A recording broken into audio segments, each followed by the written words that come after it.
Right. Good morning, everybody. This is obviously my first one. You're probably more experienced in this than I am. So let's before we formally open the meeting, maybe we just might want to help me. Two things you can do is introduce yourself, how long you've been on council, and turn your place names towards me so I can actually try and read them with my eyes. Right? And also from a procedural process, the way I run committee is I'll get the officer to introduce the report in terms of take the report as read, any key highlights or further information. Then I open it up to the committee for questions, and I emphasise the word questions, not statements or comments. Then I will actually ask for a mover and seconder for the resolution, and then we'll debate the resolution and any formal comments an elected or a committee member would like to make. Just that's, and I also refer to my view as a committee is here to do some work. So in terms of achieving that, I always refer to councillors. I will refer to, and I'll use Councillor Mike as right. I'll ask Councillor Mike, unless it's actually formal, and then I might go Councillor Long. All right, just that's the way I operate. Just so everyone's comfortable with that. And I prefer Philip, not Phil. Phil's a four-letter word. Right. Welcome, Debbie. All right, so let's open this meeting. Now I understand we've got an apology. Councillor. Thank you. Can I have a mover for her? Well, that was quick. Mayor Tracy, Councillor Erina seconded. All those in favour, please say aye. Aye. Public forum. There is no public forum that I've been aware of. I have been advised there is no late items on the agenda. For your information, and we'll talk about it at the end of the meeting. After we've closed the meeting, we might just have a little bit of a discussion about how the meeting went and what we can do to improve the committee process for next time. And I'd actually like to do that. We're all about learning and moving forward. There was an apology from Steve. We didn't have the work program, but I think you've seen it before, and we might just talk about that informally, no decision, after the meeting. Next item is declarations of conflicts of interest in terms of decisions to be made by this committee. Are there any? In public excluded, there's a report from your auditor of the Alliance. Brian Smith is a colleague that I often use to do work with or for. No, I never worked for him. He's actually peer-reviewed work for me, so I actually have a good professional relationship with Brian, just so you're aware, and I'm aware of other audits that he undertakes for other both procurements and alliance work. So it's just for not a direct conflict of interest, but just in terms of a full disclosure. Confirmation of the minutes held 25th of October. Can I have a mover for those, please? I didn't even miss who got up. Oh, sorry, my apologies. Before we start that, can we just go around? This is right. Go around the room. Unfortunately, I do know Mayor Tracy reasonably well, but Councillor Erina, would you like to just introduce yourself? My apologies.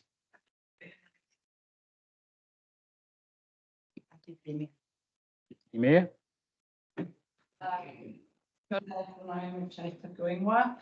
am the Māori ward for the Tararua District Council, and you can call me Nai. Nai, thank you. Well, I've got Big John's 13 years on council. Thank you. Steve Wallace, you can drop the N and call me Steve. First time term councillor for the Northern Ward. Steve. Morning, Philip. Welcome. I'm Sharon Wards, Northern Ward councillor. This is my second term on council.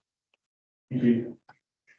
Morning, Mr. Chair. I'm Scott Gilmore, first term councillor, based out of Woodville in the Southern Ward.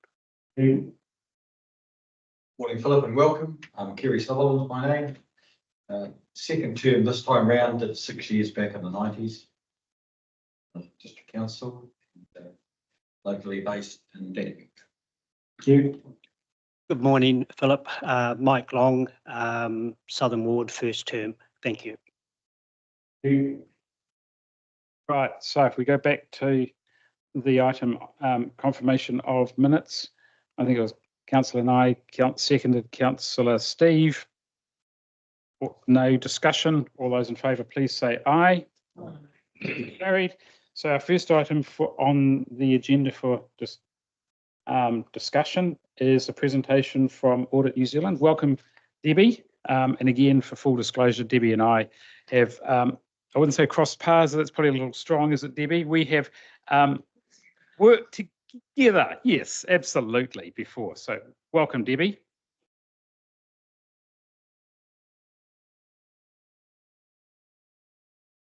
Yeah, good morning, Chair, Mayor Tracy, councillors. I thought I'll just introduce so much Debbie. I think Debbie, everyone is familiar with Debbie, Director from Audit New Zealand, who's a director for our council, and she's also the director for the LTP audit as well. So today, Debbie is going to talk to you about the long-term plan, the focus and priorities for the long-term plans, and also about, I guess, what's different or what's different from the approach for this LTP compared to the 21 LTP, and of course any questions that the council will have. And I think at the end, I'd just like to talk, once Debbie is finished, about our approach that is slightly different in this LTP about the audit on unaudited CD, the option that we have taken. Thank you, Debbie.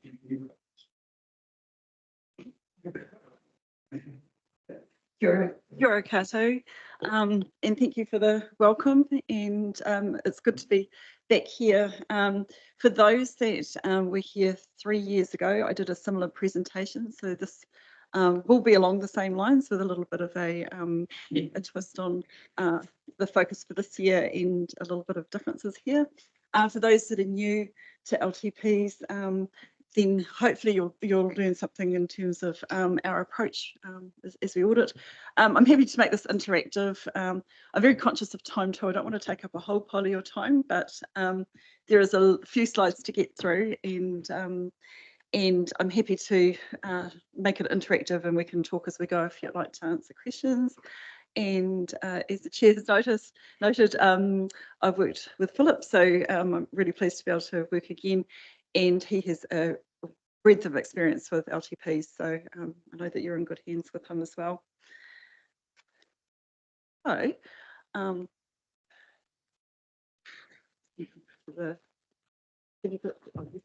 can control it. Sorry. Yeah.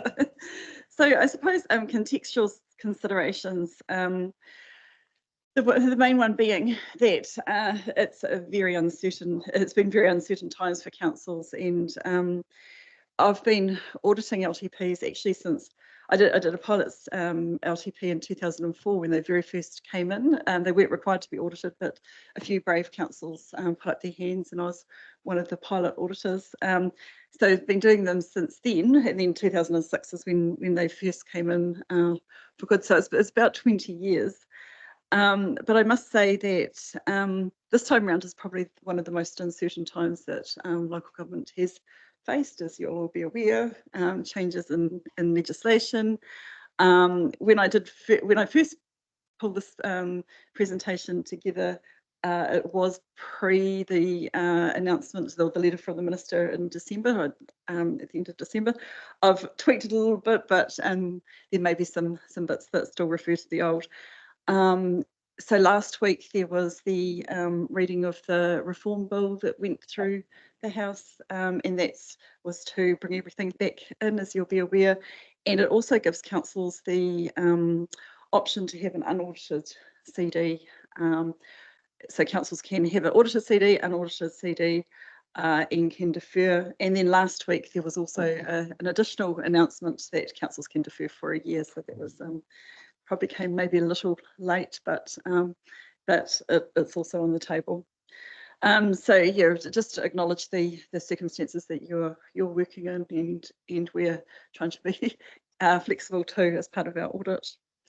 Also, the economic pressures that that you're working in terms of the inflation, the post-COVID inflation factors, the cost of living for your ratepayers, does make it quite a difficult balance for yourselves. Some other contextual considerations in the previous two LTPs, there's been significant forecast capital expenditure compared to LTPs in the past. And so historically, that's been an issue for councils. When I'm talking, I'm not talking specifically about your council or singling you out. It's just in general. So I will cover that a little bit further. And also climate change, and yourselves here have been affected by that in recent years, well, last year with Cyclone Gabrielle. And it's the continued leadership that's required with council and central government in leading that. And one of the other factors that we have noted is that councils do need to get a better understanding of the condition of their assets, particularly the critical assets. So that's probably the contextual considerations. Oops. Control.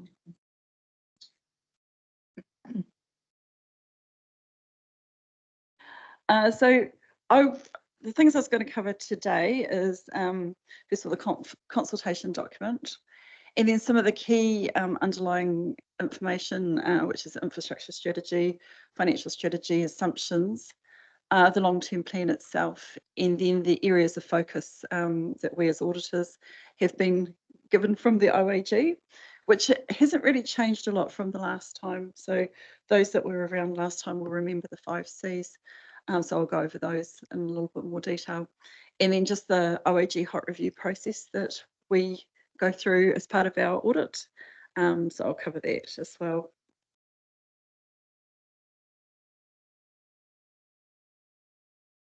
So initial questions, and these are initial questions that I'm sure you as council have been focusing on, and we will be looking to see how you have addressed as well. So it's really getting an understanding of what the challenges that you as a council are facing and what your community face, and where do you want to get to with these challenges? Where are you now? Where are you planning on being? How do you plan to get there? And I've just put in there just to consider the role of the Audit and Risk Committee, and I'm really pleased to say we're here today. So it's a good committee to use as a bit of a sounding board when it comes to LTP matters as well. So first of all, consultation document, just a reminder of the purpose of consultation document is set out in the legislation. So it's really to provide an effective basis for public participation in relating to the content of the long-term plan.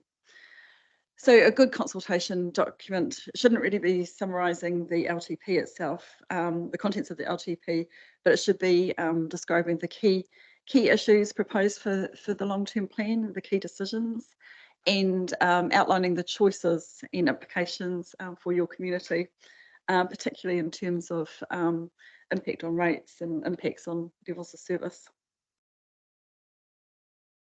So as auditors, I've just added in there, in a normal year, we would be required to provide an opinion on whether the consultation document meets that purpose. So we're always auditing with that purpose in mind. You are not going to have an opinion on your consultation document, I understand, but we will still be auditing as we go alongside you, so that there are no surprises. So we will still be reviewing your your consultation document, getting an understanding. So we will still ask these 5 questions that I've got here. And I know probably Raj in management, the team here will say that we do ask a lot more than 5 questions, but this is a bit of a summary of the theme of those questions.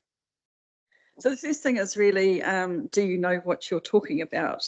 So by that I mean, are you working from a reasonable basis of information that covers the whole business, the state of the assets, financial data, and the analysis of the options? And then we just stand back, and this is also what you yourself were encouraged, but as auditors we stand back and say, is there any blind spots or any obvious gaps? And then are you putting the tools together to do the right level of thinking? So by that, that's the all the strategies, the policies, underlying information that you need to pull together, the funding tools, the forecasts, and to put together a cohesive set of proposals for the community. And then are you explaining what it means for the people? And as I said before, that's the impact on debt and levels of service and rates. And then finally, the final question that we ask is, overall, does it work and is it sensible? And that's making sure that the document is clear about the choices that you need to balance revenue and expenditure, and highlights the critical part of the proposed financial and infrastructure strategies. So just a reminder, the role of the consultation document is to communicate effectively. And to do this, it must tell the right story, join the dots, and make the choices clear, and then be easy to understand. So you really want it to be engaging so that a reader will pick it up and within 5 minutes get a real sense of where you're at.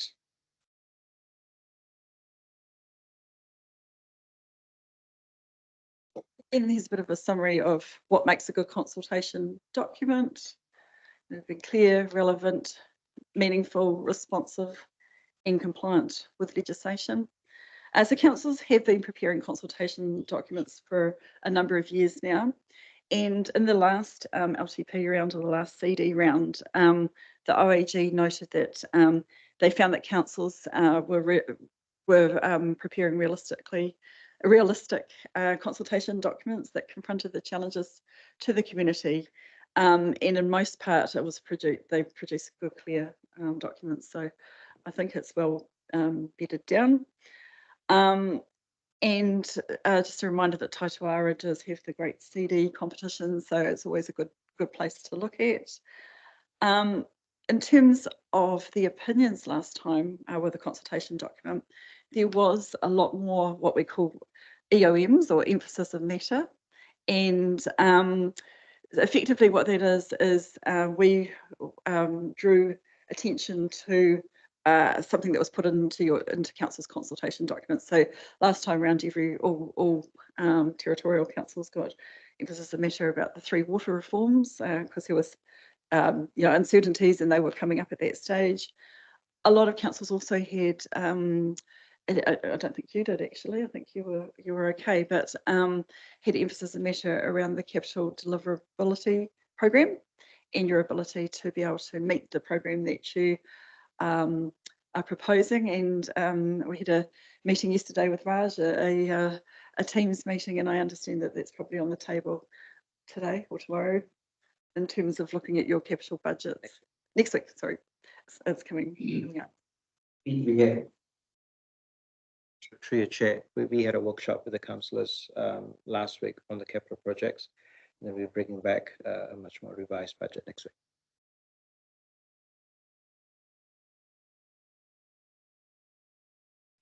Just a bit of a. Oh, sorry. You can just press your. Thank you. Thank you. Just a bit of a reminder of the requirements of the CD. So that last one is not actually a requirement. Well, it is at the moment, but the legislation is due to go through. I think it's due Friday, 23rd is what I've heard. Fingers crossed. So if you were to adopt your CD right now, you would require an audit opinion, but after Friday, hopefully, you'll have that option.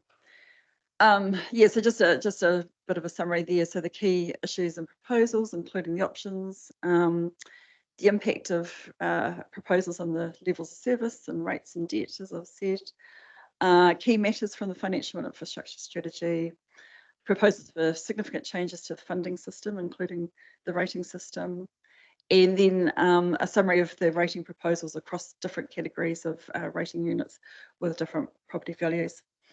One thing probably just to consider as you are doing that, I know there was a council last time that copped a bit of flack over the communication that they had in their consultation document around examples of rates and how it affects different properties. And then there, of course, there's always properties on the outliers, some that have a lot more. And so if you've got that situation, it's probably being really clear, maybe even having the range. But you know, if you're quoting an average rates increase when it's potentially going to be really big for someone else, could cause some grief.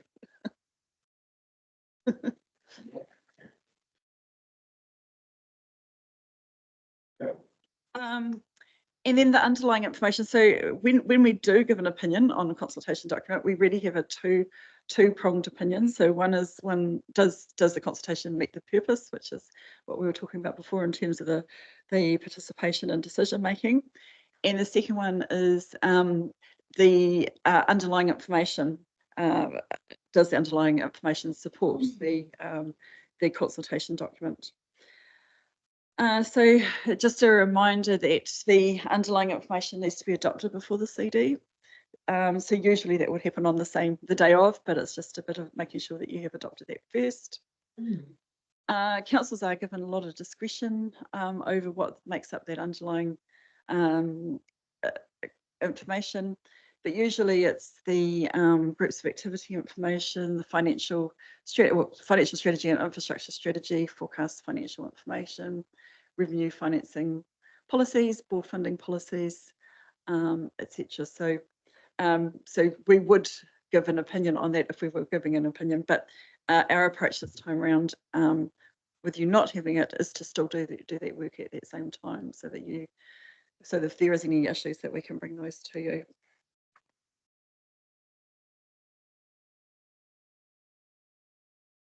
Just moving on to the infrastructure strategy.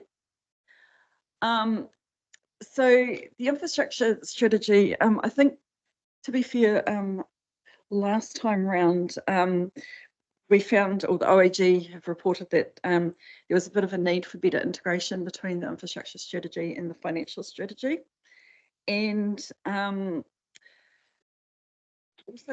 just to be careful that the infrastructure strategy is not just a summary of asset management plans, but that it does actually take a strategic approach. And so here, I've just listed here some of the things to consider for the more effective infrastructure strategies. So it's being clear about the condition of council's critical assets and what it means for management of the infrastructure. And it's really, I suppose, giving a path of, this is where we're at, this is where we want to be in terms of that infrastructure. As I just said, be better integrated and consistent with the financial strategies.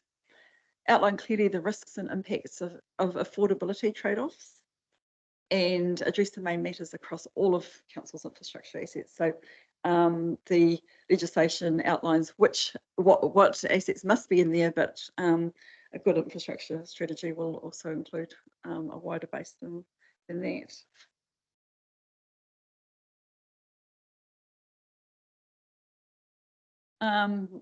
And then, yeah, so infrastructure strategies with strong characteristics were well integrated with the wider context of the council and the key financial information, clear about implications of uncertainty in on the reliability of the asset information, clear about the effect of change on infrastructure needs, and also any renewals gap if you've underfunded renewals over the years, how you're going to catch up with that, and any implications to your planned resources if required.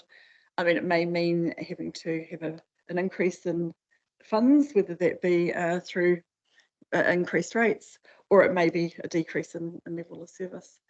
And some of the infrastructure strategies that we've seen in the past had a longer out term than the minimum 30-year requirement. Given that there's such a long life of infrastructure assets, the 30 years might be only a snapshot of a much longer life, and so there could be more peaks in terms of renewals and replacement.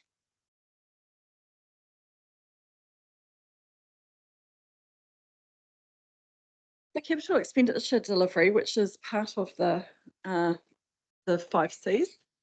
There's a bit of a summary here, and this only go up to 2021. I haven't captured the latest rounds, but it's a bit of a good diagram just to see how councils are tracking against what they have budgeted versus what they're actually able to deliver. And so you'll see on the left-hand side of that table, quite a large number of councils spending 80% of the budget. So this tracks back to 2013. So it's a bit of a history, but you can see in the later years it is getting a little bit more aligned. And then 80 to 100% of the budget, and then over 100%. So in the 21 years, about a third of the councils were over, third in, and a third under. And there'll be various reasons for that. And I know working with councils over the years that resource consenting and that can be quite a process. So as part of the development of your long-term plan, as part of our audit, we will always be sort of kicking the tires on that. Is the timing that you've got reasonable given the consenting process that you've got to do, given the contracting, etc. So, yeah.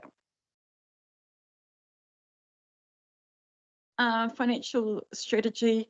So that guidance that we've had. So I've just snipped in there from the a report from the Office of the Auditor General, which gave some overlying principal criteria.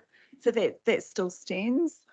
And they're a critical part of a long-term plan. So they're really there for readers to assess the financial prudence of what council is doing. And the prudence of council's financial management, and it must be clear about its goals. Really, what are your starting points? Where are you now? Where do you want to get to from a financial point of view? And also summarising the trade-offs that you need to make to get there, and presenting that in a concise way. And really look at addressing like the longer term issues. So reflect all the significant issues that have been identified by the infrastructure strategy, and then as well as other aspects of council's planning.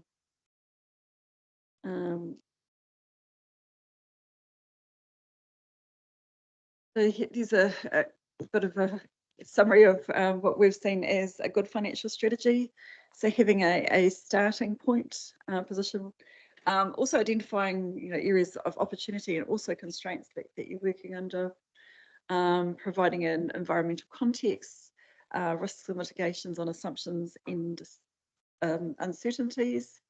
And as I said before, has a desired state or endpoint where do you want to be, presenting the trade-offs, and then provide the guidelines on how you're going to get there, including the funding sources, as well as looking to make sure it's sustainable, and describes how councils are managing the risks.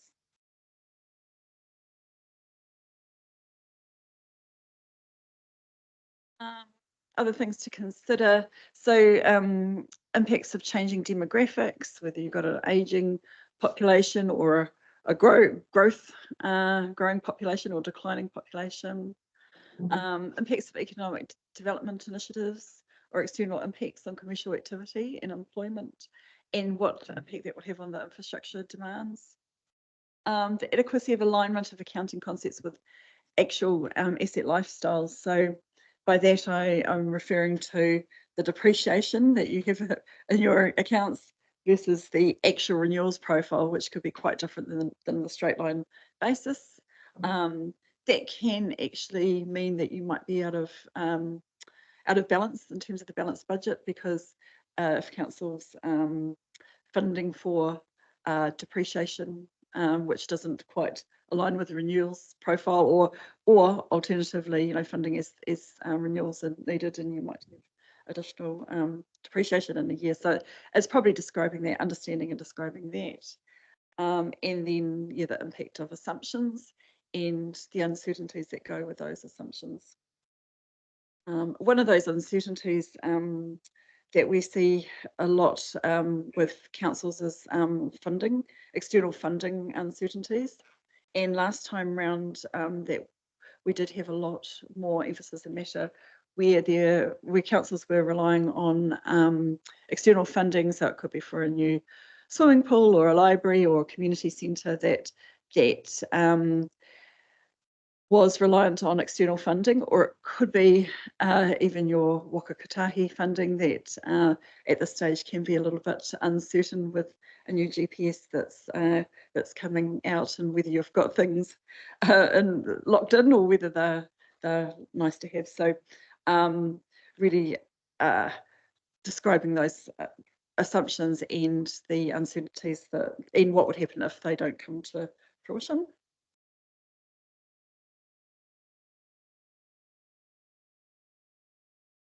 And then the required content of a financial strategy. So it's just including the quantified limits and links to the prudential benchmarks, in particular the rates increases and borrowing limits that you've got. How levels of service will be affected and the overall tie into the infrastructure strategy and the trade-offs between levels of service, I suppose, and what can be afforded.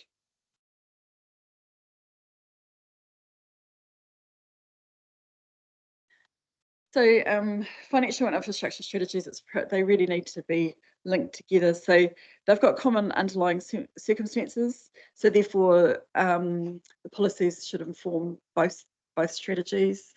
Infrastructure strategy informs the financial strategy in terms of the decisions that you need to make. And then the linkage between the financial strategy back to the infrastructure strategy. So the expected capital expenditure on network infrastructure, ability to maintain existing levels of service, and also to meet any additional demands for services. And then the assumptions that you use should underlie both the infrastructure financial strategy as well as the consultation document. So assumptions, they form a really big part of your preparation of the long-term plan and how you are budgeting for what you're going to deliver. And so the assumptions must clearly identify all significant assumptions and their risks and their impact on the risk as well, whether it's a high, medium, low impact. Must cover the life cycle of significant assets and sources of funds for future replacements, and where there is a high level of uncertainty, to explain that uncertainty and estimate the potential effects of the uncertainty in the financial forecasts. So if you are reliant on a funding source that doesn't come about, what impact will that have? Will you go ahead with it, or will you find other sources?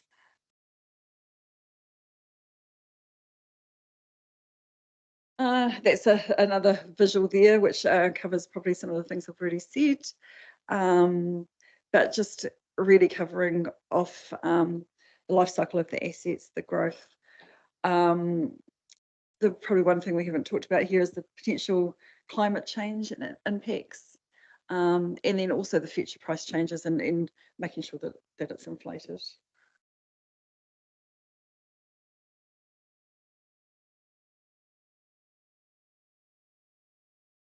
And just talk about the assumptions and confirm with you, Debbie, in the sense that there is a fair bit, I guess, of reasonableness when you look at assumptions. And I think what you're looking out for is our discussion and rigor around establishing that assumption. For example, if you're looking at assumptions around growth or assumptions around inflation.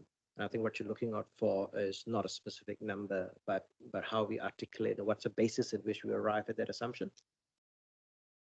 Yes, that's right. So you've got to use the best information that you've got at the time. So as time goes on, after you've adopted your consultation or your long-term plan, it's only probably going to get further away from the truth as things change. But you're required to base your assumptions on the best information that you've got at the time. So we look at that and say that you are.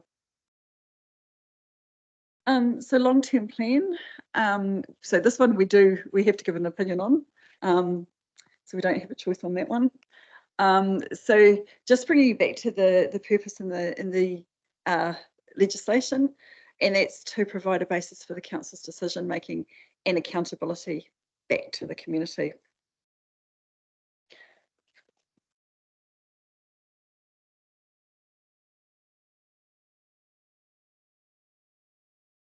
And this is where the long-term plan is more fulsome than the consultation document. So you've got the activities of the local authority, the community outcomes, integrated decision making and coordination of the resources of the council, providing a long-term focus for the decisions and activities, and provide a basis for accountability of the local authority back to the community. So that accountability is through the annual report that you report back against your budgets that were set in the long-term plan and the non-financial performance which is really the levels of service that you said you would deliver, that comes back. So the clear intent of the Act is that the long-term plan is at councillor discretion.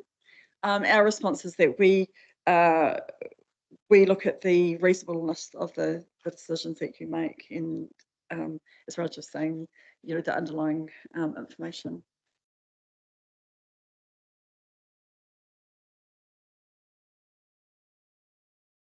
So our approach. So we've always got that purpose in mind, and when we're giving the opinion, it is over, does it meet that purpose? So our approach is to gain an understanding of the changes arising as a result of the consultation process. Because we do all or most of the work at that consultation time, we're really looking at the long-term plan time, at what has changed as a result of the consultation. And then we stand back and when we see everything together, we really look at the reasonableness of it, and including, does it link, and the disclosures that you've got there.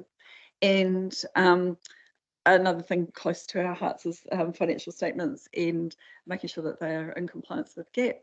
As I said before, you've got to report back against them, so it's important to get those right.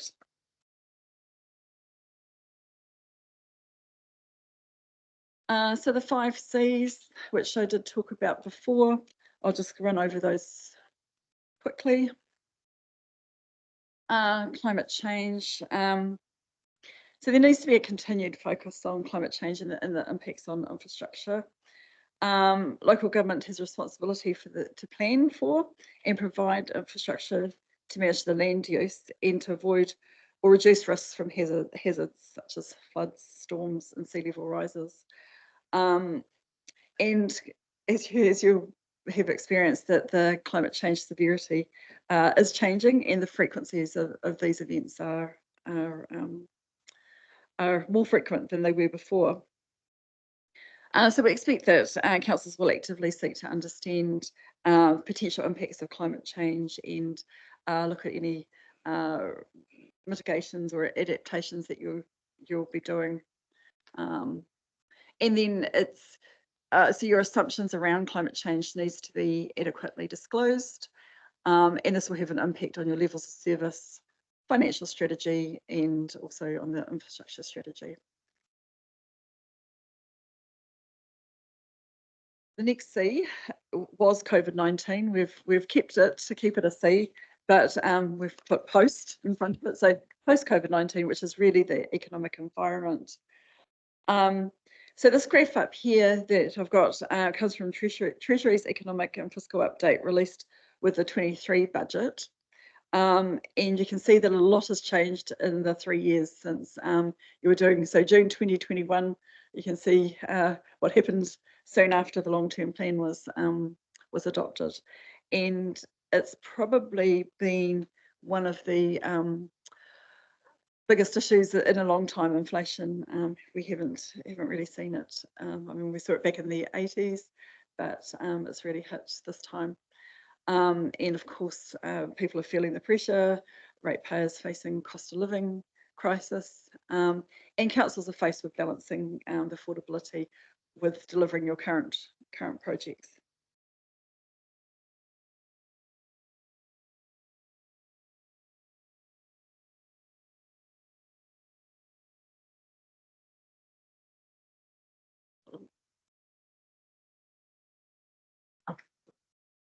And then the third C is a condition and performance of critical assets.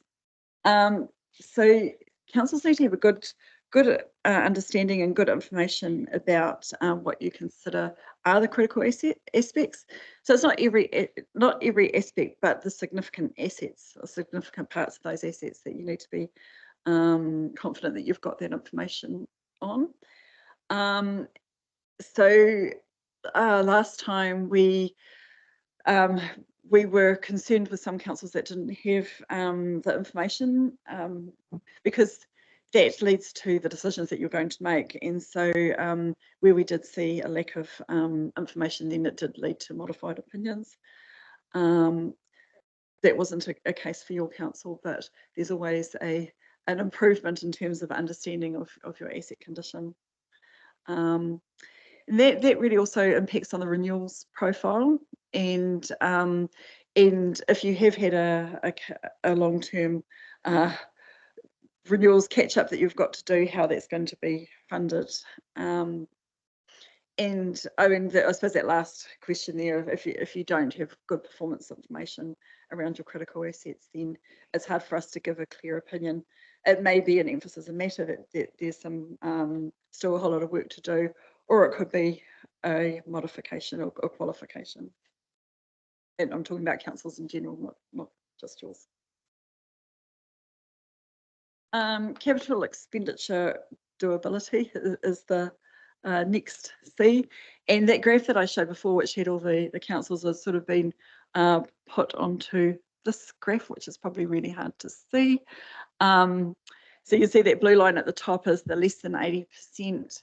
The orange line is between 80 to 100%, and the grey line at the bottom is the over 100%. So I mean, last time round, it was a really big issue for us. Again, it'll be another big issue for us where we stand back and we need to understand that councils can deliver on the program that they say that they're going to.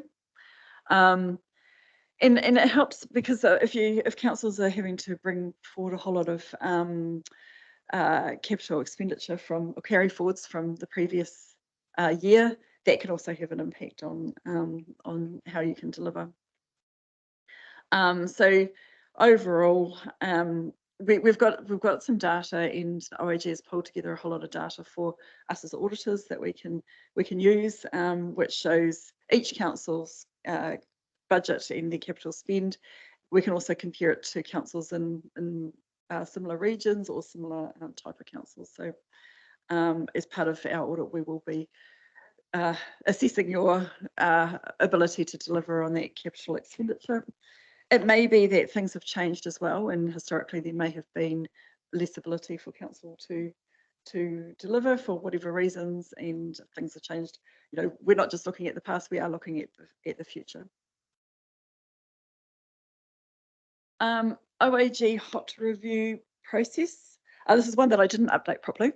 So it says up here that all CDs. Oh, yes, I did update it. Sorry, all CDs receiving an opinion will be reviewed by the OAGs through the hot review process.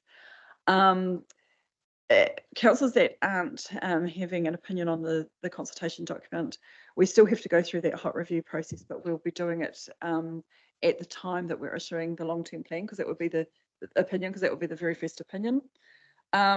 What I have confirmed with the OAG, and I am saying to my councils, that if there's anything that we collectively think we really want to put through hot review so that there's no surprises, because it's a bit of a, I feel like we're sometimes a piggy in the middle.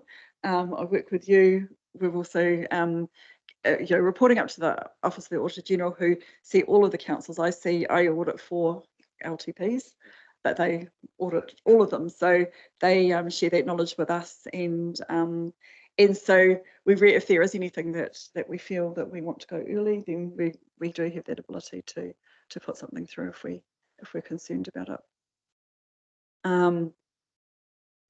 And then under normal circumstances, there wouldn't be a hot review at the LTP unless there's certain things happen. So a modification over the consultation document would automatically have a review over the opinion that we issue on the long-term plan.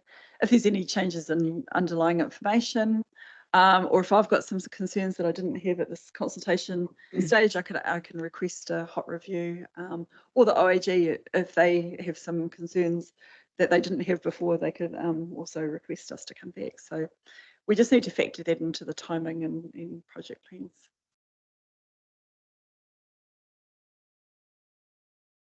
And finally, I've just put a bit of a link there to the OAG reports that at the end of each LTP round, the OAG do pull together all the information from all of the councils, and they provide 2 reports. One is the observations from the consultation documents. The last one we've got there is the 21-31 consultation documents, and then they also do a report on the long-term plans, and that is where they then come back to us and say these are the areas of focus that they want us to look at, which is largely where those 5 C's have come from.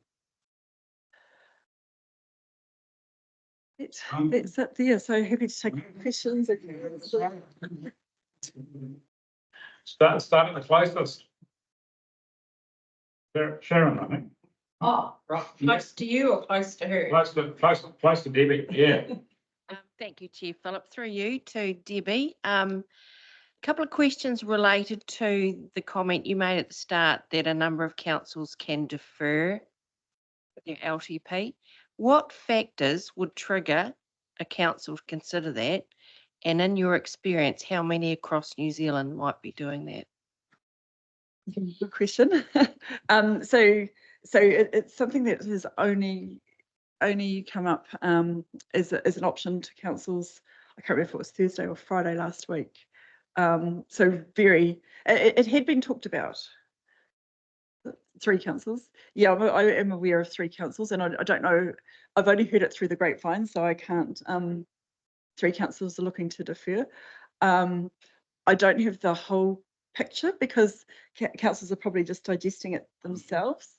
It was originally something that had been put up because I'm part of our local government sector group, and we meet on a 6-weekly basis with Taituara and LGNZ, and that had been something that had been originally put out there that councils could defer for a year, and then when everything came out, it sort of got pushed aside, and then last week it came back. So councils will still be working through for themselves.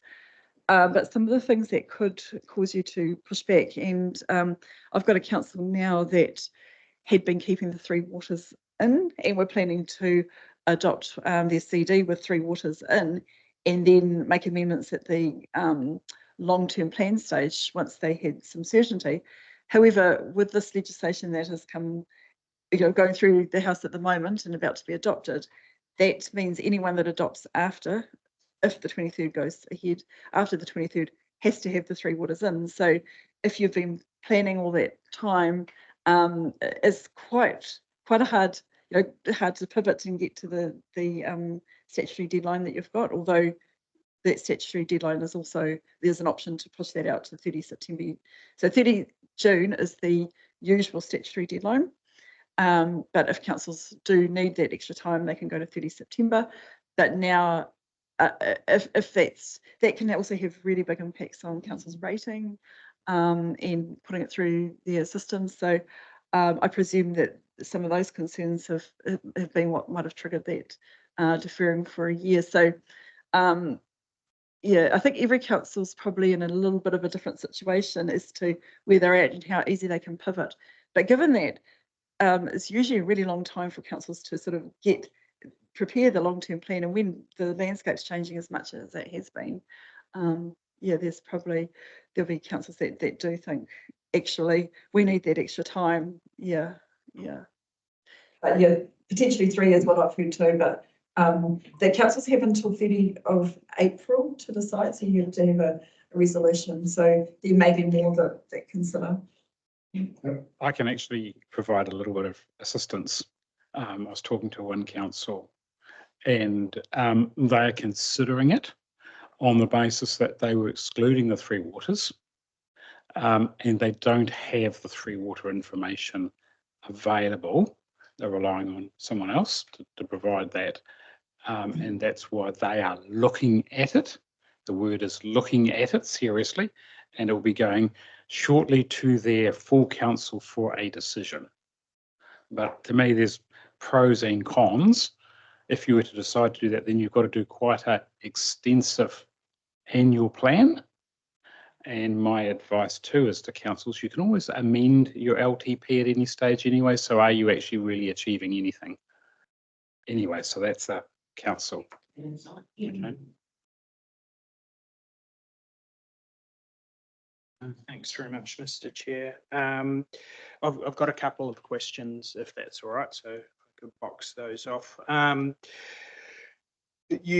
Debbie mentioned, maybe through you, Mr. Chair, this will go through to Sandy or to Brian, but Debbie mentioned that we will not have an opinion on our CD, sounding like that decision that's been made. So I just want to double check, is that an officer decision to make, or is that based off direction from elected members? Probably Chief Executive, Sandy or Raj might want to answer that one.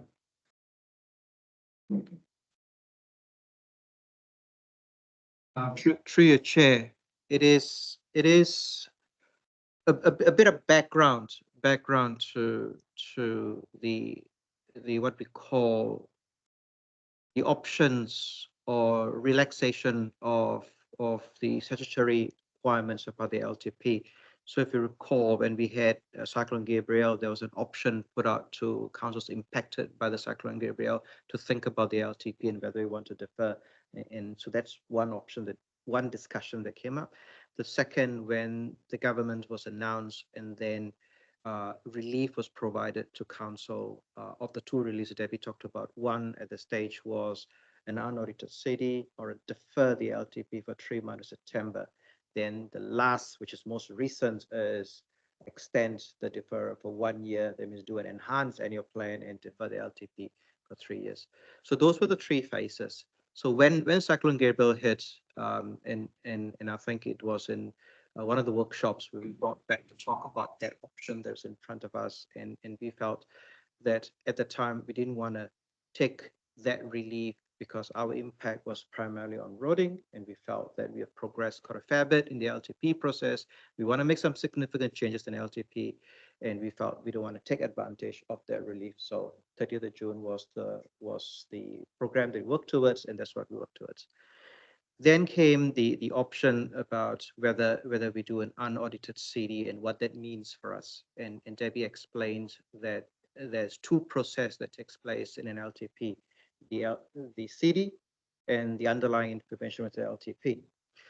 And the audit of the LTP, and I think the significant element of an unaudited LTP is that Debbie talked about, which is the hot review process that it needs to go through and the rigor of that process.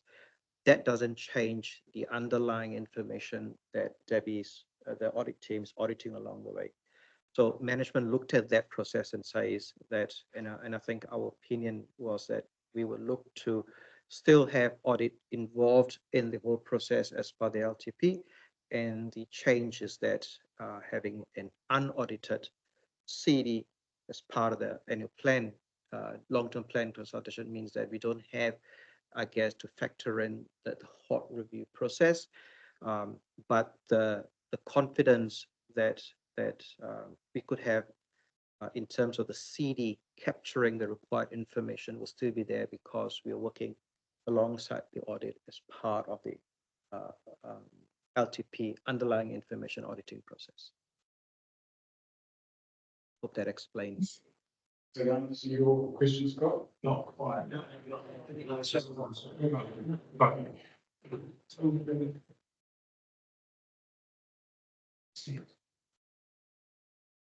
Through your chair. Good question. I don't think there would be in my view, and I'm trying to think about whether or not there's a legislative requirements to have any sort of council resolution to change from having an audit. It's something that would look into, and whether or not DB or the chair knows through other councils whether or not an item goes to council. But I think it goes back to what Raj was saying. We're still going to achieve the same outcome, but the process around this is probably changed because of all the disruptions, I guess, with this current LTP through the changes to Three Waters and going back to Cyclone Gabrielle as well. So I guess at this stage it has been a management decision or recommendation. This council can still provide direction to change that if you would rather it come back to council for a formal decision. But that's probably where our position on it. And you got to ask yourself, what would you want from the what are your fears, I guess, that you're not going to get through that process. Can I just sort of butt in here, right? These questions, Councillor Scott. The question for me is, and it's probably to Debbie, if you were to then have to audit the CD, what would that do to councils? And it's probably a joint question to both Debbie, Chief Executive / Raj, right? What would it mean to your time frame if the audit of the CD was requested by council? Now, I'm aware of 10 councils. I think it is. I had a briefing from OAG, was it last Friday, the Friday before? I've lost track, where they mentioned that only 10 councils were actually having their CD formally audited, and an opinion on the audit was actually being issued. That doesn't, and I think this is the important issue for me, for councillors, for elected members, is the auditors, Debbie, will still be doing almost the amount of same work that is required for the CD and have conversations with staff over the quality of the CD.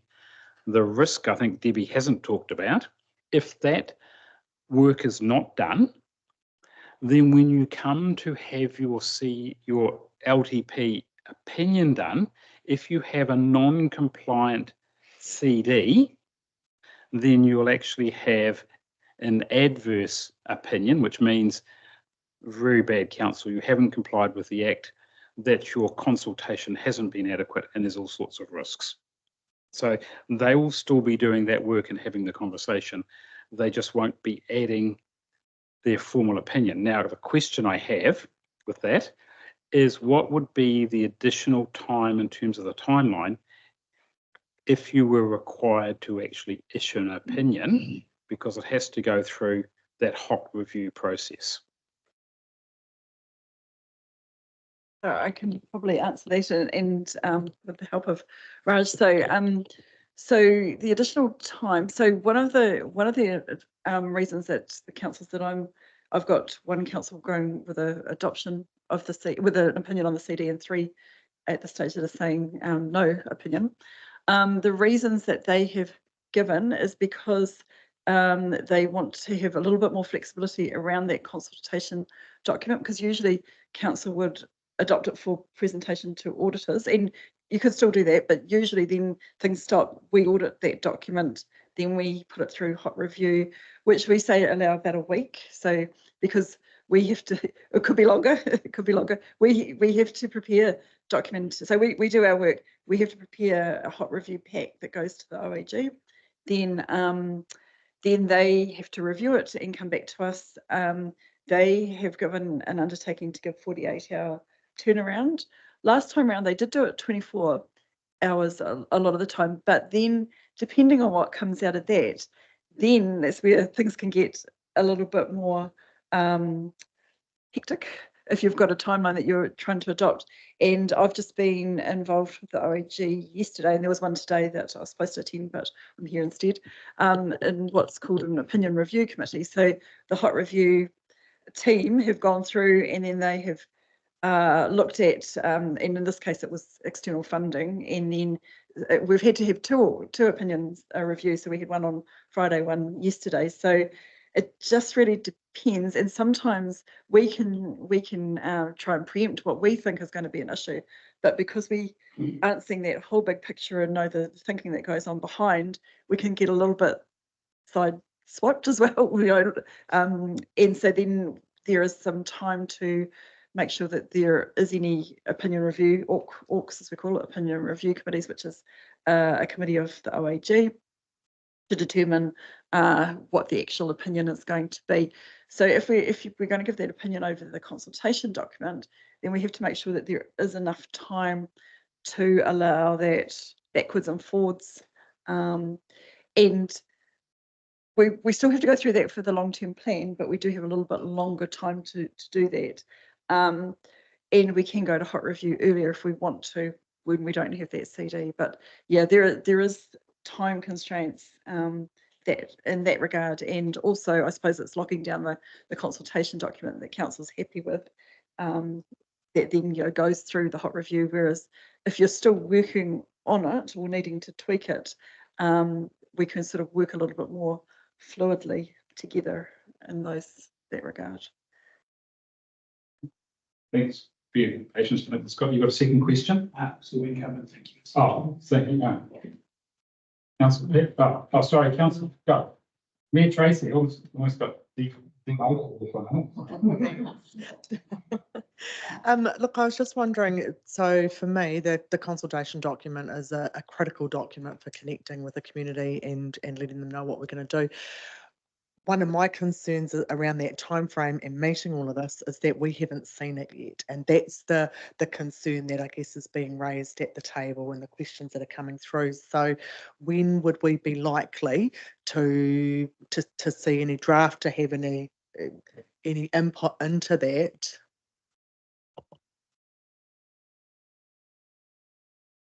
Through your chair. So there's two parts to the question. One is what are the contents that are in the document, and I think we worked through that with workshops prior. And the last workshop that we had, we present you a summary of the items that are in the CD regards to consult, inform, feedback, what's coming up.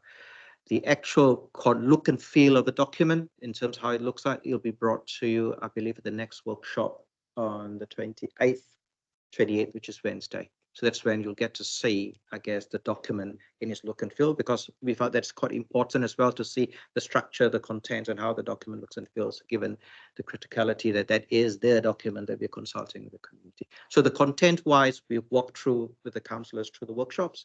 On the 20th is pulling it all together and looking at the document itself and the look and feel of it. Thank you, Chair Philip. My question is, have we had our previous CDs audited? We have. If I can make a comment, my concern, I guess, is that this CD or this long-term plan is probably the most far-reaching, expansive long-term plan that we've done for, well, certainly on my time on council. Given the aspirations and expectations of growth and the consequences around that, I'm a wee bit concerned that the audit department might say, well, look, there's no history of this going to happen. It all looks a bit dodgy to me. And that could create all sorts of issues with what we do. I mean, if you look at that based on what we've done historically, it won't have any relevance, and that's a concern of mine. If I could reply through the chair. Yeah, so while we might look at history, we also look at what information you've got going forward and what assumptions and what you're basing those on. And so, and growth is, you know, is a big issue for councils, where a lot of councils historically might have been stagnant or declining, and are now seeing that growth. So we wouldn't just look at your council and say that you haven't had it in the past, so what are you doing now? We also look across, you know, the country and other councils and what your assumptions are based on. Yep. Any other questions? Oh. You want a second one? Absolutely, go for it. Is there a limit on the number of No, questions? no, not at all. Not on this committee. The more questions, the better, because to me that actually allows that interface, all right? Thank you, Chair Philip. Through you to Debbie, probably the issue of auditing or non-auditing. You made some very strong points earlier in your presentation about accountability to our community. So without an audit from the official stamp on it, what risk do we run as a community to demonstrate that accountability requirement under the legislation? And the cynical side of me thinks, are we trying to cover our butt versus no, we'll keep it flexible and, you know, community just trust us. The value in having an audited CD, I believe it indicates to the community that we've done the work, we've done the research, we can hand on hard except for a few exceptions that we might have to modify. And we've had external set of eyes formally say, good job, team. I'm a little concerned. I can understand the rationale behind still doing the hot review, that's fine, but not having that public statement which says, no, they know what they're doing.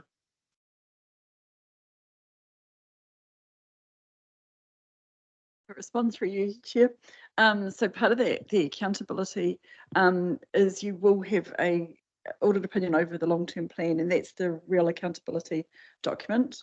And that gives the stamp of approval to say that that we've gone through everything and that your plan that you've got is fit for purpose in terms of what you're going to do and how you're going to be accountable. The consultation document is the participation in terms of the decision making, yeah, so it's that doesn't tend to be the accountability back to the community. It's more how they are participating in making the decisions that goes into the consultation document, which is the accountability document. If I can, through Chair, two really good questions at the end. One was Councillor Peters. I just want to answer that question. I think the critical part is the assumptions. That's why when Debbie was presenting, I did ask to say, Debbie, we may make some assumptions that could be different from other councils, and it is based on, I would say, not an opinion, on reasonable basis. And growth is a classic example for us. You know, we may project growth at a different, as long as there's rigor, and as part of the process, Debbie would be looking at our assumptions. And we just had a discussion yesterday, and the first thing Debbie says is, do you have assumptions ready for us to look at?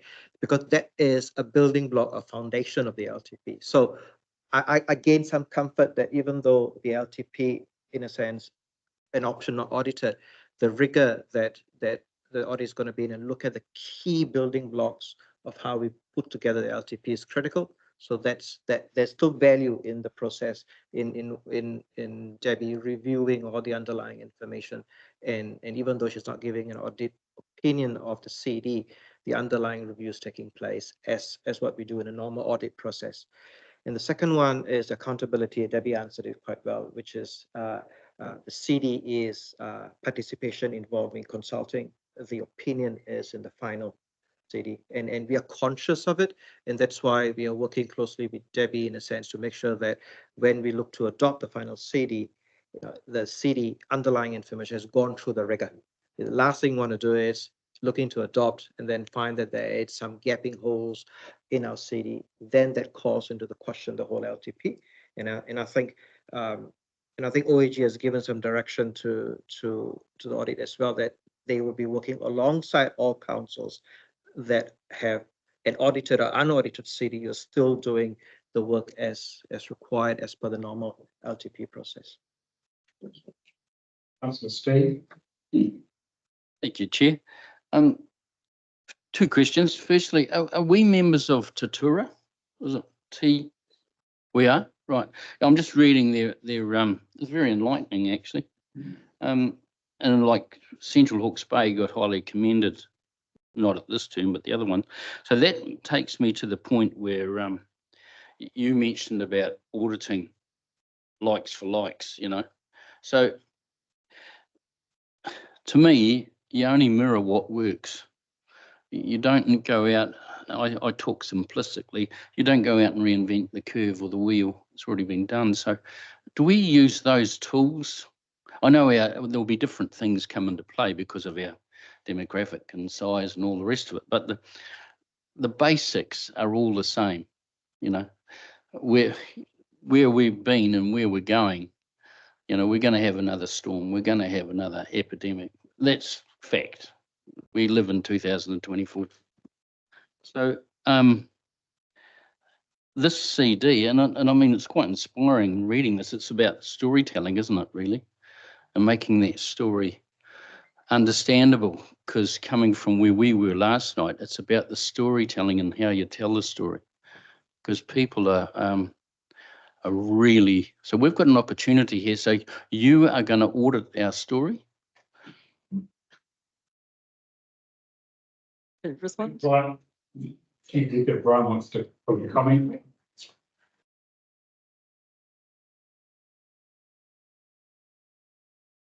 So through your chair, so that, you know, that you raise a really good point there. And one, I guess the assurance I want to give to this committee is, so the Central Hawke's Bay's CD document and the council that got second, Waipa, we have based our current CD on that and learned the lessons from Taitoa in terms of the preparation around that. So the ensure, I guess to answer your question is yes, we've gone on there and had a look at both CHB and Waipa's CDs to help us make sure we get it as good as they did. Both, I think Central Hawke's Bay won the award and Waipa got the one in Central Hawke's Bay second, the other way around. Yeah.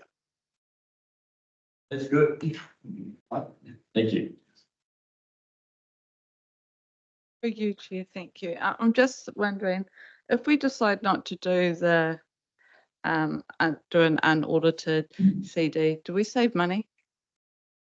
Oh, good question. I can answer that through. Yep. So slightly, a small savings, very small savings. So the audit fees and the OAG have just released, I think, a letter to mayors and chairs and CEs last week, and we're about to be able to issue our engagement letter. We've had to have a bit of an embargo on engagement letters while legislation changed, but the audit fees, they're not really based on the cost it takes to do the work, but there's been a bit of a fee envelope that started back in 2006, hasn't moved apart from inflation. And so the Auditor General has said that that's going to continue this year. So for councils that are getting their CD audited, it's the last time's fee plus inflation, which has been set at 23%. For councils that are not having their CD audited, it's their last LTP fee plus 21%. So there's a slight decrease. Over 3 years. Over 3 years, not in 1 year. Yeah. I'm not going to argue the fee today, all right? Because we haven't seen it yet. Any other questions? I've got two, Debbie. One is the CD about the requirement to have options. And I understand that you need often. What are you asking? One of the criticisms that's been had previously is you actually need 3 options. And I struggle sometimes with 3 options, because it's either we're going to do it or we're not going to do it. And for a lot of councils, basically, it's actually down to these days with affordability, either we do this or we do that, not we do this or that or that. Whether you want to comment on that, your approach. Yeah, no, I can comment on that. I'm not too sure whether need for 3 option. I mean, I agree with you because it could be an either. Oops. It could be we'll either do it this way or we won't. I think perhaps where the 3 options might come about if there are a couple of ways, but then you always need to have the status quo as an option because sometimes councils might present, we could do this, we could do that, but you know, status quo is always an option. So that could be where that 3 is. But I wouldn't be encouraging you to make up options for numbers if there really isn't. I mean, if there are options, then yes, do it. But yeah. I think often, I mean, status quo often now isn't an option, right? The last question is, and it's always bugged me, right? And it's probably also a question to the way council does it. The capital works program. Sometimes councils almost double dip in terms of their capital works program, or TUI. Okay. In this current year, you have budgeted, and I'll make it easy on everyone's brain. You've budgeted to do $10,000 worth of capital works, and next year you've also budgeted to do $10,000 worth of capital works, but you've only done 80%. Therefore, you have only achieved, lost my fingers, 8, right? 8,000, right, of capital works. So you rebudget in next year's annual plan, 12,000. But really over the 2 years, you're only really doing 20. But when audit look at those numbers, they add 10 and 12 together and come up with 22. So has that been factored into your equations and actually identifying carry forwards and ignoring those? So that's the first question for you. And the second question is, what is this council's approach? So thank you. So in response to that, so there's 2 parts of that question. So the first part of it is you're looking at the funding, like is there effectively the funding side? No, not funding. No, they actually rebudget That's right. So for the $2,000 as a carry forward, right, so the project actually is double consulted on. Oh, we're doing it this year, we're already doing it. We've already started it, but we're actually adding it in again to next year, right? So it's actually not a funding decision, but it's a physical addition to the capital works program where it was already in the previous year. Yeah. So really our approach is to that is, can you actually deliver on what you're going to say? So whether that be this year's your 10 million that you're going to do, or whatever the number is, plus last time's 2 million that you're carrying over. Combined, is it reasonable for you to be doing that? Or should you be saying, actually, this year's program is only going to be 8 because we've still got the 2 million carryover from last year. Therefore, historically, we can only deliver that 10, or it could even be, should it be 6 plus your 2 because you can only deliver on the 8. So that's the side of, that's where we do look at those carryovers as well. And I've got one council that has had some really big carryovers, and so they are saying because they're so it consumes them so much that they're actually having a really small first year LTP new capital works so they can have that catch up and make it reasonable. So yeah. There you go, Raj. Through Chair, just to answer the question for us, how do we do it here? Is as part of the LTP process, it aligns itself with a 6-month report. So we do 2 approaches. One is if at the 6 months into the annual plan, the managers have identified that there are capital projects that they're abandoning, that is they're not doing for reasons, and the indication is that they want to do this project in the subsequent years, then as part of the planning process via the annual plan and LTP, that project is included as an item in the LTP. The second is at year end, when let's say we finish and there is project hasn't completed, there's a carry forward, then we carry forward those projects into the LTP.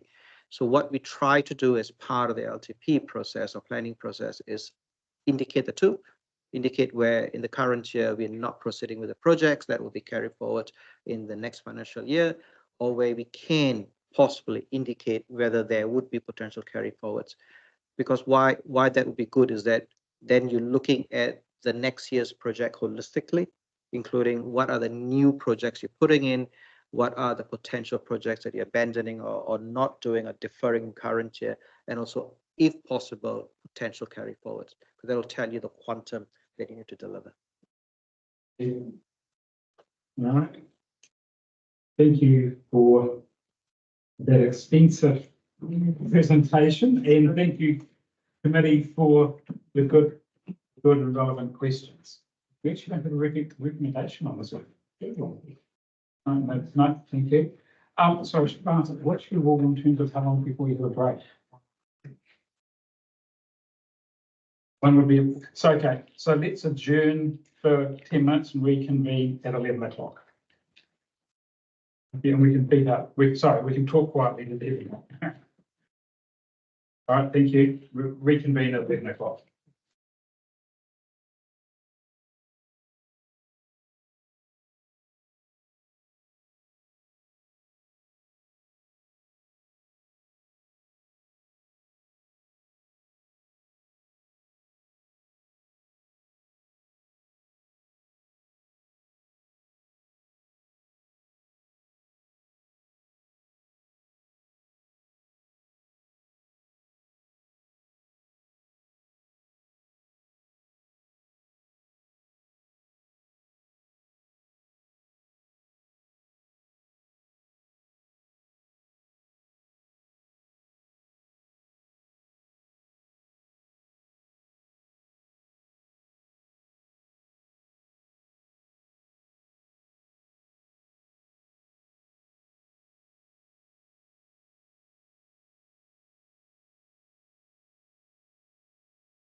No, it wasn't a glitch. Right, Rick. Now, reports.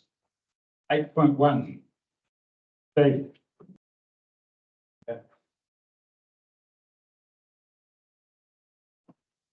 Take your report as read. Yes. Any highlights, lowlights? I've just got a couple of points to make. Thank you.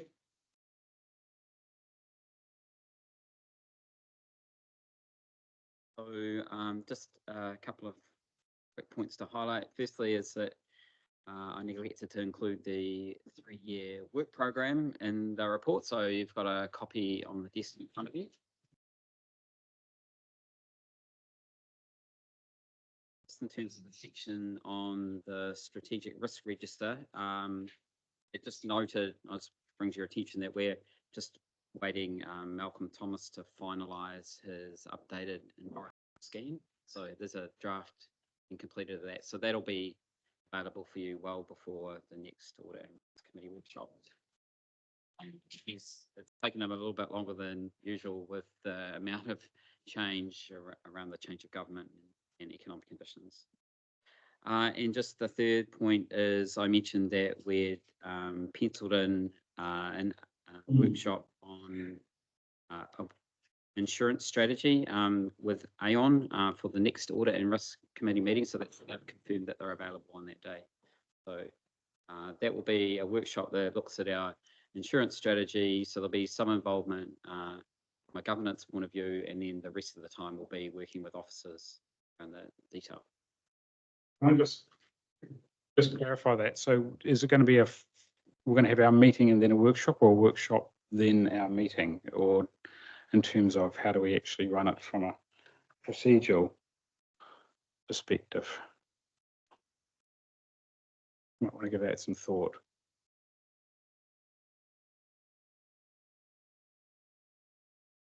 Yeah. Yes, so that's me. That's you. I Any questions? Councillor Gilmore. Thank you very much, Mr. Chair. Just having a look at 4.2, so the inadequate staff resources.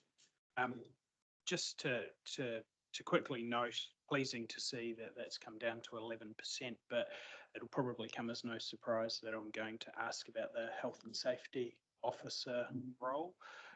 So length of vacancy now at 32 weeks. Probably through you, Mr. Chair, perhaps to Sandy, just wondering what the plan is for recruitment, and just to absolutely make sure that health and safety isn't being deprioritised.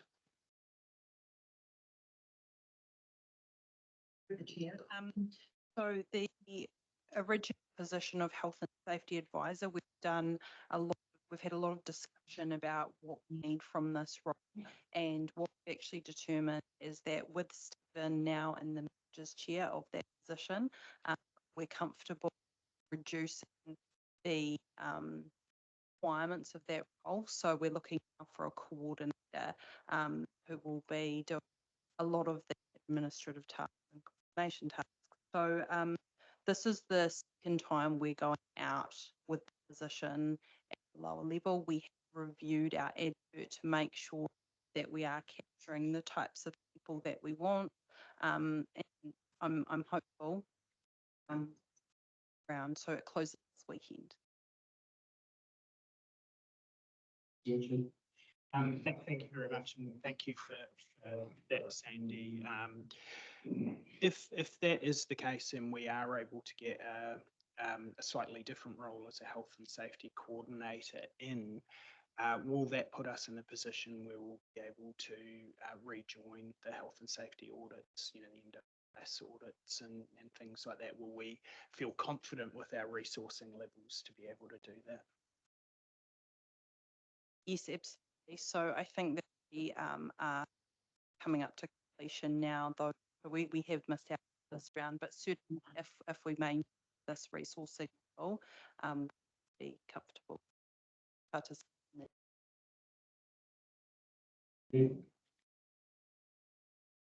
Councillor, yeah, no, sir. Thank you. Yeah, no one behind you. No, thanks, Chair Philip. Item around number 10, actually 10.3, Steve, regarding I always get very excited when we look at external funding. But I get a sense from the table and some of the wording, I don't like seeing unspent, and I don't like seeing first tranches of funding not yet utilised. I've asked this question before, are we at risk of having to pay back or hand back money that, because of obviously some reasons, we've been unable to utilise? Because there's lots of funding streams there that will have a fantastic impact on our communities. And I look at that table, Chair Philip, and get slightly nervous about. You? Through your chair.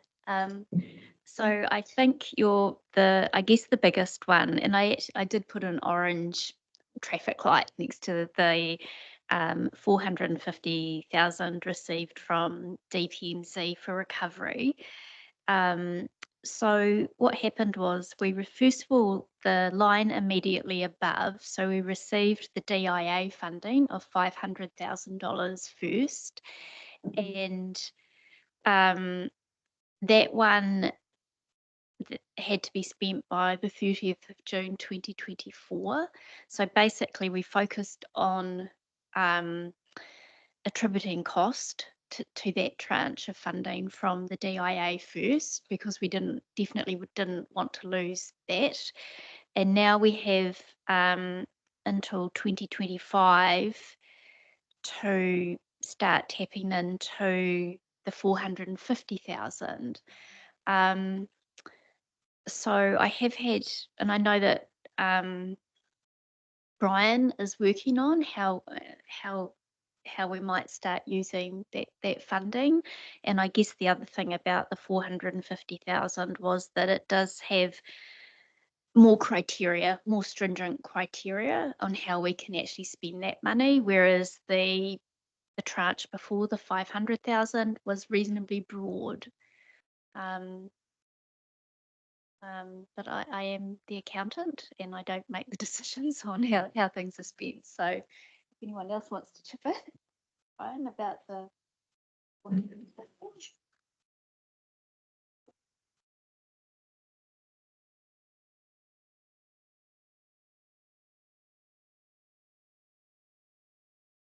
Through your chair. So yes, we are working out a plan to how that further funding will be utilised over the next 12 months.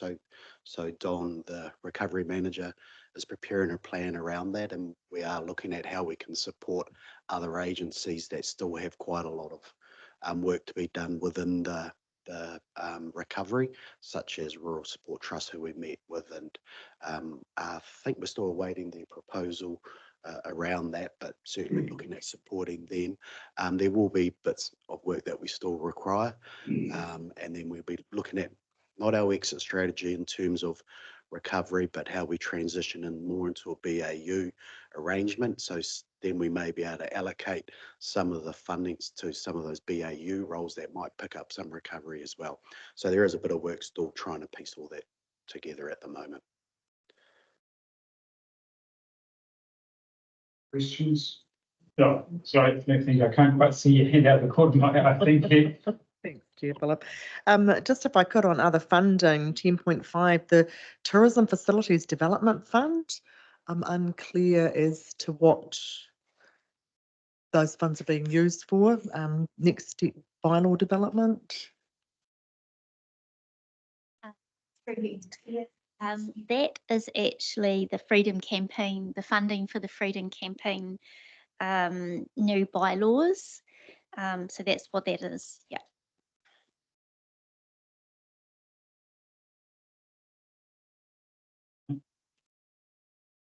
Any other question on Steve's report? No questions on where we are with Councillor Peter.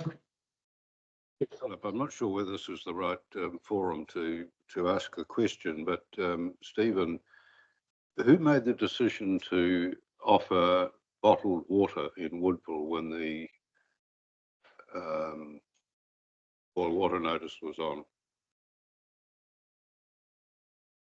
You got a hot seat there, Mr.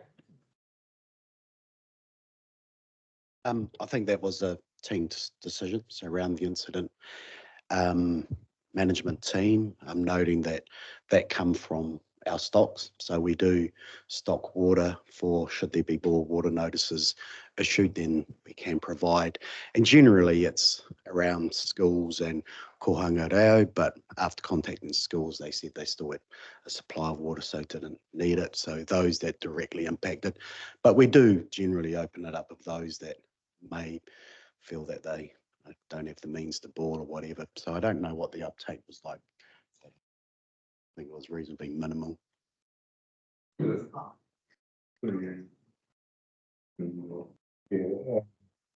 couple of comments were made.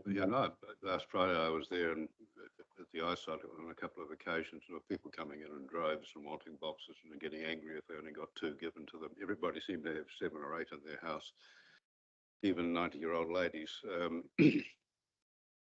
But a couple of comments that were made to me was that by offering that bottled water, it put the fear of God into people about what was in the water, and that we might have been a whole lot better off just say boil the water.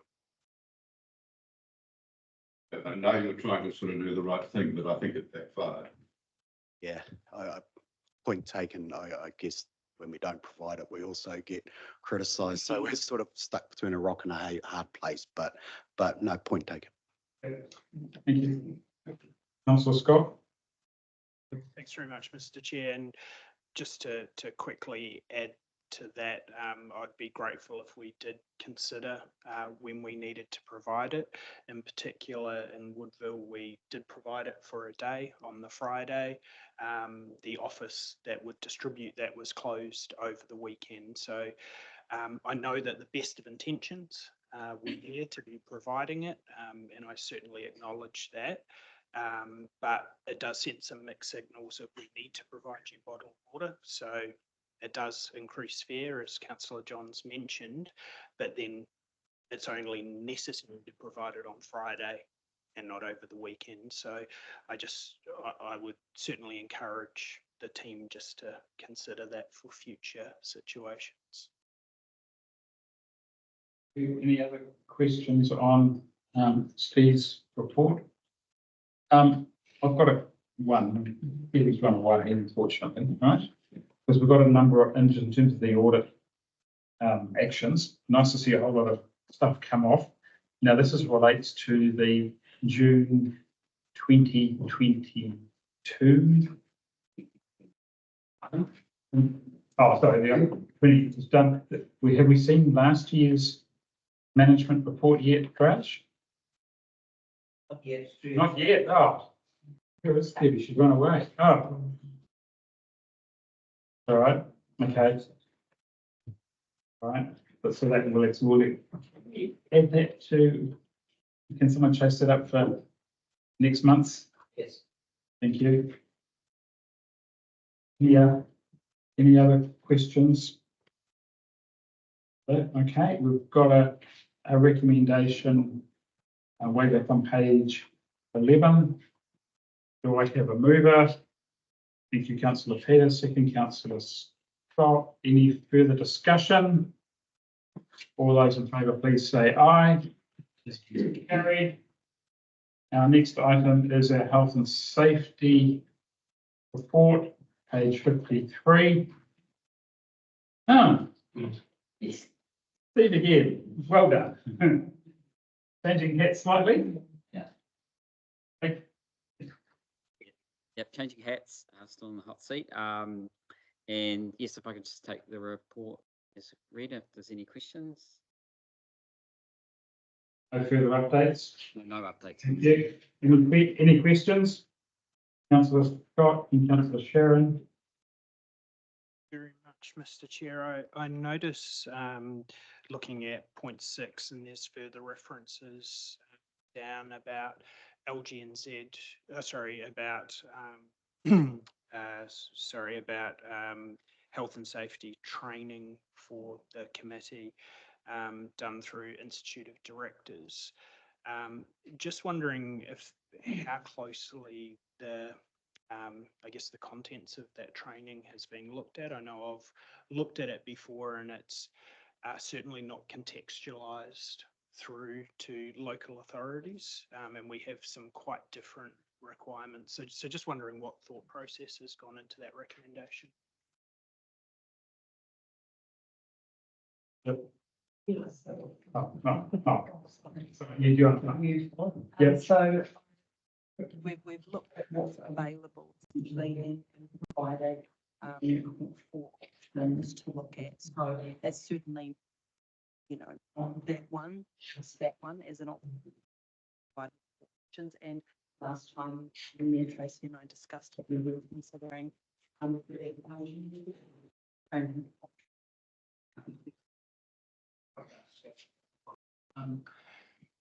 Thanks very much, Mr. Chair, and thanks for that, Sandy. I would encourage you to have a look at the LGNZ one because I spent a fair bit of time helping to develop it, which probably isn't as detailed as what the Institute of Directors version will be, but my belief is it will provide a good base and a good starting point for people to understand their due diligence obligations. My next question, if you'll indulge me, Mr. Chair. Absolutely. Thank you very much. Requires a score of the number of questions you ask. I'll give up now.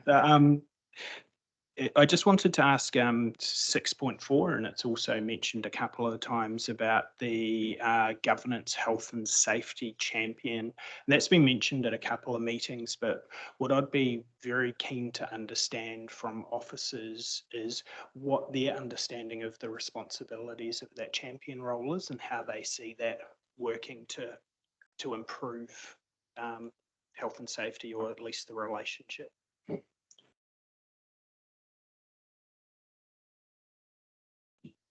Yeah, absolutely. Yep. So actually for that role, looking for someone who is prepared or has a keen interest in health and safety, prepared to increase their knowledge in that space and work with officers on a regular basis to kind of lead the discussions and questions, to know where to deep dive and things like that. So I think that's where I see it. Do you have anything to add, Brian? No. I was actually Scott's worked with LGNZ. Yeah. Through the chair, I have asked and reflected. I was a little bit surprised to see that in the paper because I have reflected that both to the chief executive and to Sandy, that recommendation and how to go through and about that.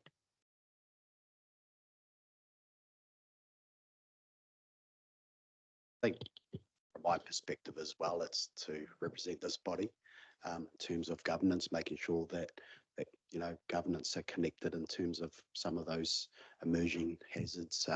But as Sandy pointed out, it is that connection between management and governors. Yeah. Any other questions? Oh, Councillor. Yeah. Thanks, Chair Philip. On that table, through to you, Steve, on that table after it's at 6.6. I know that at some stage we decided not to participate in the Safe Plus audit. On reflection, and it's a two-pronged question, what would make us change our mind?